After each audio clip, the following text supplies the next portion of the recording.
আসসালামু আলাইকুম, welcome to my channel yummy food fusion.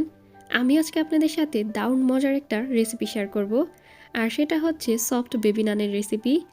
এই বেবি নান তৈরি করা কিন্তু খুবই সহজ আর খেতে আলহামদুলিল্লাহ অনেক বেশি মজার। তো চলুন দেখে নেওয়া যাক কীভাবে দারুণ মজার এই বেবি নান তৈরি করতে হয়। আমি আজকে 8টা বেবি নান তৈরি করব। এই জন্য একটা বাটিতে 2 কাপ নিয়ে নিচ্ছি ময়দা। আপনারা চাইলে আটা দিয়েও কিন্তু তৈরি করতে পারেন। এর সাথে 1 চা চামচ লবণ দিয়ে দিচ্ছি। প্রথমে এই ময়দা এবং লবণ খুব ভালোভাবে একসাথে মিশিয়ে নিচ্ছি।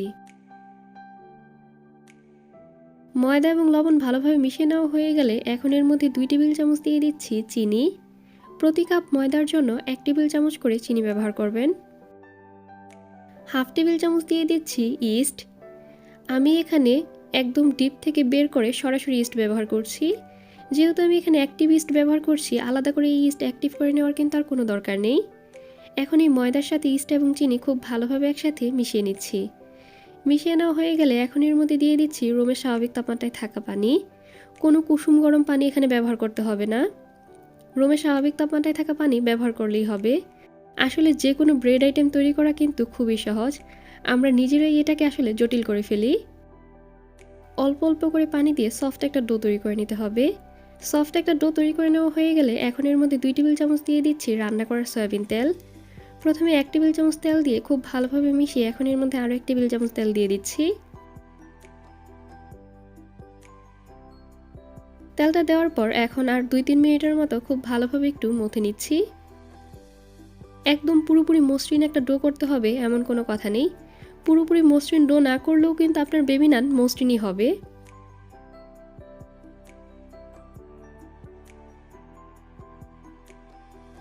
মোটামুটি সফট একটা ডো তৈরি হয়ে গেলে এখন এই ডোটা রেস্টে রেখে দেব। উপরে সামান্য পরিমাণে একটু তেল মেখে নিচ্ছি।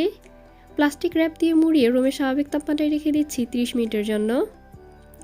আপনারা চাইলে 30 মিনিট থেকে 1 ঘন্টা পর্যন্ত রেস্টে রাখতে পারেন, এর চাইতে বেশি রেস্টে কিন্তু রাখবেন না, এতে করে ইস্টের একটা বাজে গন্ধ তৈরি হবে। এখন একটা বাটিতে 1 টেবিল চামচ নিয়ে নিচ্ছি বাটার, আর কুচি করে নেওয়া 1 টেবিল চামচ দিয়ে দিচ্ছি ধনেপাতা কুচি। এখন এই ধনেপাতা এবং বাটার খুব ভালোভাবে একসাথে মিশিয়ে নিচ্ছি। মিশিয়ে নেওয়া হয়ে গেলে এখন এই মিশ্রণটাকে একটা সাইডে রেখে দিচ্ছি। 30 মিনিট হয়ে গেছে, আমাদের ডোটা কিন্তু মোটামুটি ভালোই ফুলেছে। এখন এই ডো থেকে চেপে চেপে বাতাসটা বের করে নিচ্ছি। এই পর্যায়ে কিন্তু এই ডো আর মথে নেওয়ার কোনো প্রয়োজন নেই। এখন এই ডোটা আমি 8 ভাগে ভাগ করে নেব। আর দেখতেই পারছেন আমি কতটা সফটভাবে ডোটা তৈরি করে নিয়েছি। ডো যত সফট হবে আপনার রুটি কিন্তু ততটাই সফট হবে। এই ডো যদি শক্ত হয় তাহলে কিন্তু রুটিও শক্ত হবে। ভাগ করে নেওয়া হয়ে গেলে আমি আপনাদেরকে একটা বেবি নান তৈরি করে দেখিয়েও দিচ্ছি। প্রথমে হাতের সাহায্যে একটা ডো নিয়ে একটু গোল করে নিচ্ছি।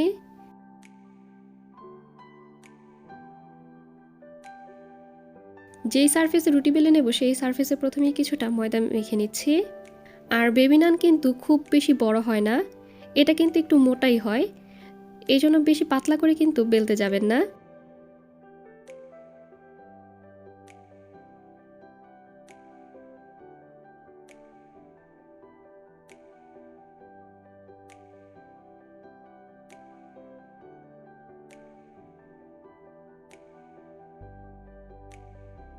বেলে নেওয়া হয়ে গেলে আমরা যে বাটার এবং ধনেপাতার মিশ্রণটা তৈরি করে রেখেছি সেই মিশ্রণটা এখন এর উপরে দিয়ে দিচ্ছি।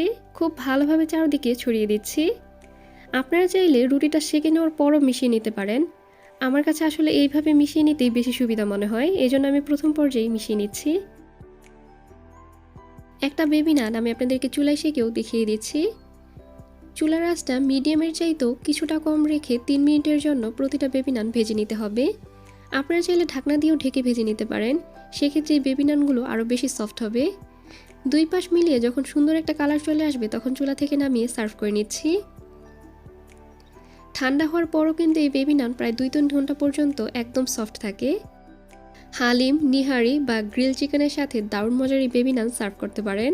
এই বেবি নানগুলো এত বেশি মজার যে একাই 4-5টা বেবি নান সাবার করে দেওয়া কোনো ব্যাপারই না। আর আমি এই বেবি নান সার্ভ করেছিলাম পায়া হালিমের সাথে। ইনশাআল্লাহ আগামীকাল এই পায়া হালিমের রেসিপি আমি আপনাদের সাথে শেয়ার করব। আশা করি আমার আজকের এই সহজ বেবি নানের রেসিপি আপনাদের কাছে ভালো লেগেছে। ভালো লেগে থাকলে প্লিজ আমার চ্যানেলটা সাবস্ক্রাইব করবেন, আর যারা সাবস্ক্রাইব করেছেন তাদেরকে অসংখ্য ধন্যবাদ। সবাই অনেক বেশি ভালো থাকবেন, সবাই সবার জন্য দোয়া করবেন। আল্লাহ হাফিজ।